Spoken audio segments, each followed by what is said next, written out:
मी doctor आनंद कवणेकर तुम्हा सर्वांचं सहर्ष स्वागत करतो माझ्या स्पायनल डिसऑर्डर अँड मॅनेजमेंट या सिरीजमध्ये। या सत्रातील दुसऱ्या विषयावर आपण आज चर्चा करणार आहोत, त्याचं नाव आहे सायाटिका। जगातील जवळजवळ 40% लोकांना सायाटिकाचा त्रास हा आयुष्यात कधी ना कधी होऊन जातो। सायाटिका हा एक आजार नसून हे दुसऱ्या आजाराचं एक गंभीर लक्षण आहे, हे बऱ्याच जणांना माहित नाही। सर्वप्रथम समजून घेऊया की सायाटिका म्हणजे काय। तर सायाटिका ही आपल्या शरीरातील सगळ्यात मोठी आणि लांब असणारी नस आहे। ती पाठीच्या मागच्या भागातून सुरू होते आणि कंबर, पार्श्वभाग, मांडीचा पाठीमागचा भाग, पाय आणि नंतर बोटांपर्यंत जाते।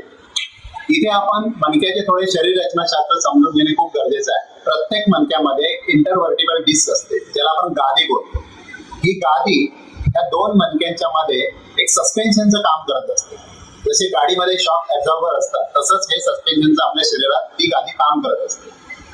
आपण वाकतो, उडी मारतो, वर खाली करतो, अनविजल हालचाल करतो, म्हणजे वाकडे तिकडे हालचाल करतो, कधीतरी आपण धडपडतो, सामान उचलतो, त्यावेळेला ही गादी आपलं संरक्षण करतं, आपल्या मणक्यांच्या हाडांना धक्का पोचवायला देत नाही। जर शेवटच्या 3 ते 5 मणक्यामधली गादी कोणत्याही कारणावश जर सरकलेली असेल किंवा बाहेर आलेली असेल, तर त्याचा थेट दबाव आपल्या सायाटिक नर्व पडतो। सायाटिक नर्ववर पडल्यामुळे सायाटिक नर्व जिथून जिथून जाते त्या सगळीकडे तिथे वेदना, असह्य वेदना, जळजळ, मुंग्या आणि बधिरपणा येऊ शकतो। कधी कधी त्या भागाची पॉवर कमी होऊ शकते, विकनेसपणा जाणवू शकतो, अशक्तपणा त्या भागाला जाणवू शकतो।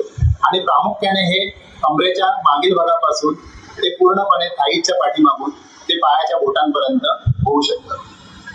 मेडिकल टर्म मध्ये ह्याला लंबार रेडिक्युलोपॅथी म्हणतात। लंबार म्हणजे कमरेचा खालचा भाग आणि रेडिक्युलोपॅथी म्हणजे मणक्यातील दाबलेल्या नसेमुळे येणारी लक्षण, आणि या सर्व लक्षणांना सायाटिका असे म्हणतात।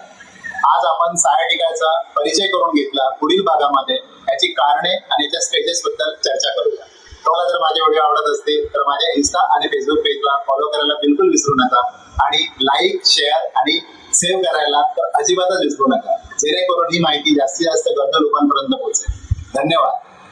तोपर्यंत स्टे ट्यून विथ डॉक्टर आनंद। निरोगी राहा, प्रसन्न राहा आणि डॉक्टर आनंद सोबत आनंदी राहा। धन्यवाद। भेटूया पुढच्या भागामध्ये।